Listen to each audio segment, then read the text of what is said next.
to cancel Instagram new UI interface update. Hi everyone, I'm here to assist you today. Without any delay, let's jump right in. First, open Instagram on your device. Make sure you're logged into your account. Then, click on your profile at the bottom right corner of your screen. Here, click on the three lines at the top right corner of your screen. Then simply scroll down in here and you will find your app and media. There, you'll find early access to features. Simply click on it and then turn it off.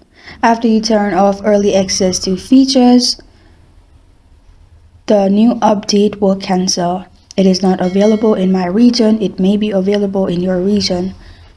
Make sure you remember the name, which is early access to features. Simply turn it off. And this is how to cancel Instagram new UI interface update.